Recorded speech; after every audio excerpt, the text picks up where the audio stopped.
Hello, welcome back to the channel. Today we've kind of veered away for a while from our Daniel study, but today we're going on with chapter 7 of Daniel, and we got quite a bit to look at, so let's go ahead and get into that. Appreciate you joining me today for this study. Let's begin there, Daniel chapter 7 verse 1, and we read this.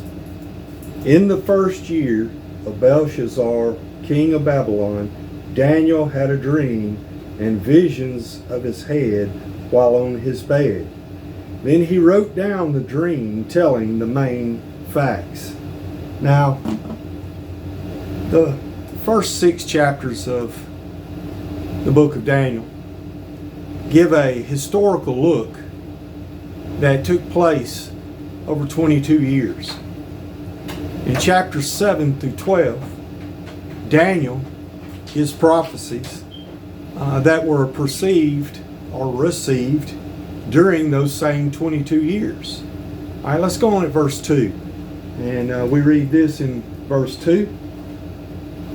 Daniel spoke, saying, I saw in my vision by night, and behold, the 4 winds of heaven were stirring up the great sea, and 4 great beasts came up from the sea, each different from the other. The first was like a lion, and had eagle's wings. I watched till its wings were plucked off, and it was lifted up from the earth, and made to stand on 2 feet like a man. And a man's heart was given to it. And suddenly another beast, a second, like a bear, it raised up on one side, and had 3 ribs in its mouth between its teeth. And they said thus to it, Arise, devour much flesh. After this I looked, and there was another like a leopard, which had on its back 4 wings of a bird. The beast also had 4 heads, and dominion was given to it. Daniel first tells of ancient kingdoms. Then, here in verse 7, he begins to fast forward to the time when Christ will come again. He mentions the 10 horns that represent a future federation of nations.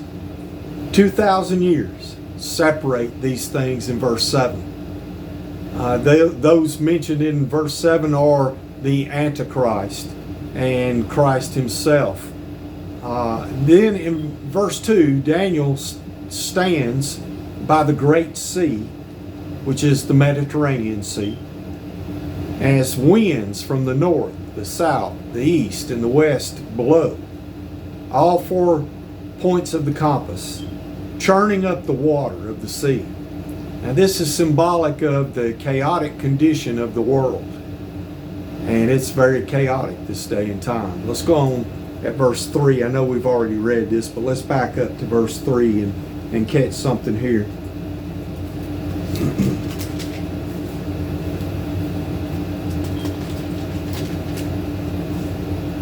And the 4 great beasts came up from the sea, each different from the other. The first was like a lion, and had eagle's wings. I watched till its wings were plucked off, and it was lifted up from the earth, and made to stand on 2 feet like a man. And a man's heart was given to it. And suddenly another beast, a second like a bear, it raised up on one side, and had 3 ribs in its mouth between its teeth. And they said thus to it, Arise, devour much flesh. After this I looked, and there was another like a leopard, which had on its back 4 wings of a bird. The beast also had 4 heads, and dominion was given to it. After this I saw in the night visions, and behold, a 4th beast, dreadful and terrible, exceedingly strong. It had huge iron teeth. It was devouring, breaking in pieces, and trampling the residue with its feet. It was different from all the beasts that were before it, and it had 10 horns.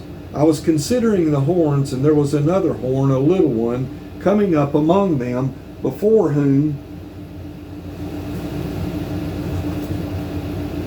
lost my place there, before whom 3 of the first horns were plucked out by the roots. And there in this horn were eyes like the eyes of a man, and a mouth speaking pompous words.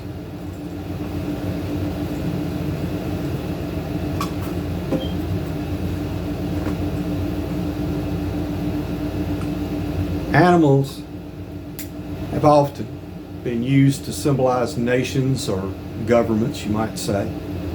The four great beasts, the beasts that come up out of the sea, are the same nations spoken of back in verse 2.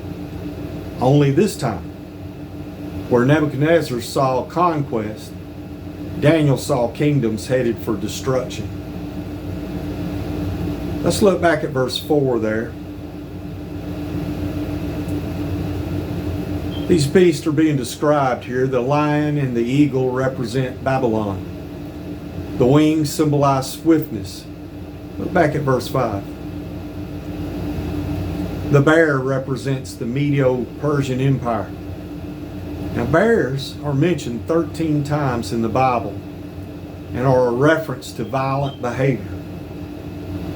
God gives this nation the authority to subjugate many nations. The Medo-Persian Empire conquered Lydia, they conquered Babylon, and they conquered Egypt. Now, the leopard symbolizes Greece. The four wings of this leopard symbolize conquest and striking fast. Alexander the Great swiftly captured this entire region. He died in 323 BC, and his kingdom was divided among four of his generals, which picture the four heads of the beast. All right, let's look at verse 7 and 8.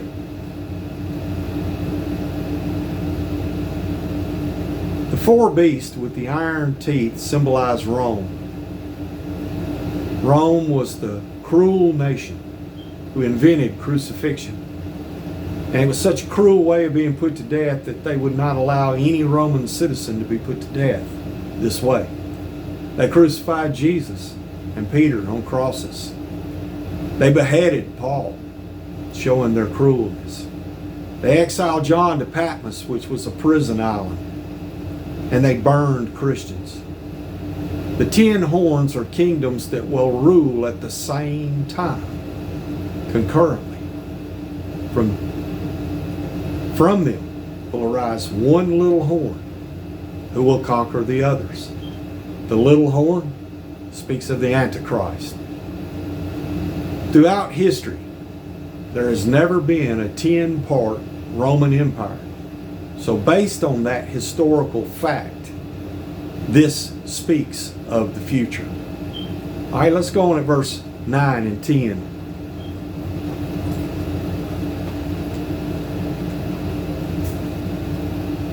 I watched till thrones were put in place, and the Ancient of Days was seated.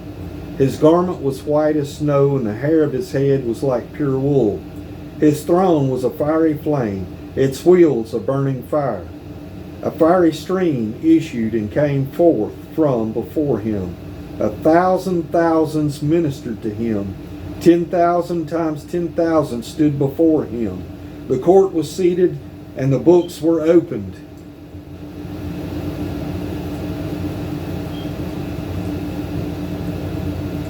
Here is the only reference in the Bible to God the Father as the Ancient of Days, a representation of Him in human form. All right, let's go on at verse 11 and 12.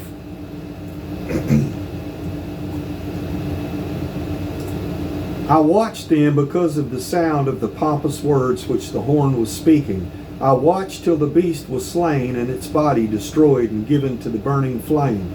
As for the rest of the beast, they had their dominion taken away, yet their lives were prolonged for a season and a time. The Antichrist rises up as part of the fourth dynasty. He will reign over the earth for 7 years as the rulers of Satan's evil empire. I said rulers, I meant ruler, I'm sorry. The Antichrist is against Christ, and at the same time, an imitator of Christ. All right, let's go on at verse 13.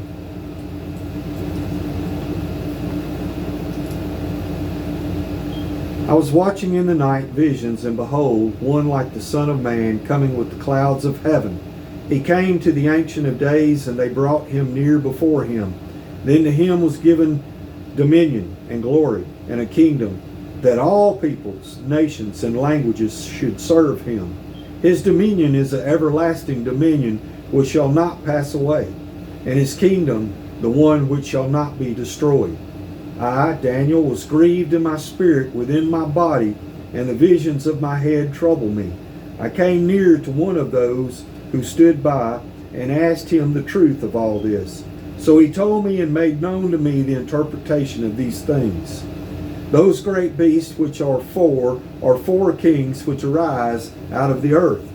But the saints of the Most High shall receive the kingdom and possess the kingdom forever, even forever and ever.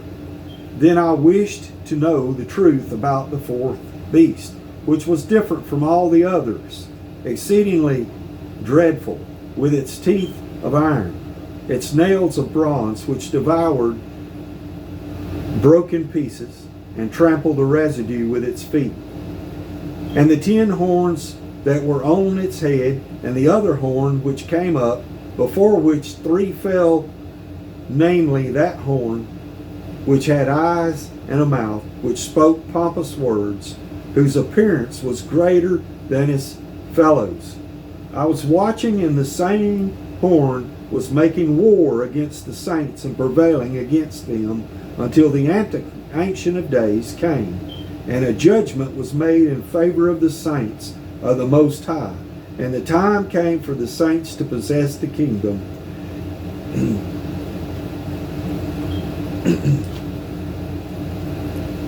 Here the beastly kingdoms are replaced by a righteous kingdom ruled by Jesus Christ. Christ at his first coming came to suffer and die for our redemption, our salvation from our sins.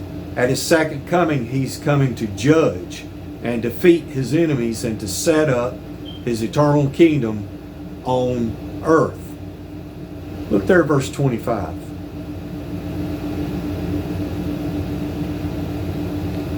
Persecute means to wear out. The Antichrist will wear out the saints who became Christians during the tribulation. He will not just harass these believers, he will seek to kill them. He will use seizure of property and possessions and economics against them as they refuse to take his mark on their heads or hands. So in other words, he will starve them to death. Now, this brings us to an end of this particular chapter.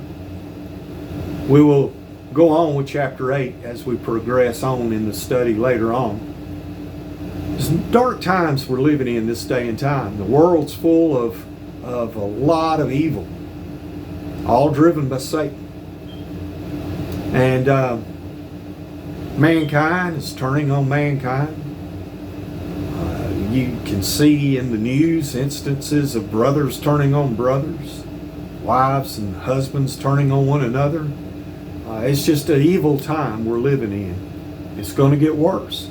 As the Antichrist comes on the scene, he's going to present himself as a peaceful individual for a time. And when his time's done, then his true colors are going to come out. People are going to see him for what he really is. Nothing but evil. Person of Satan.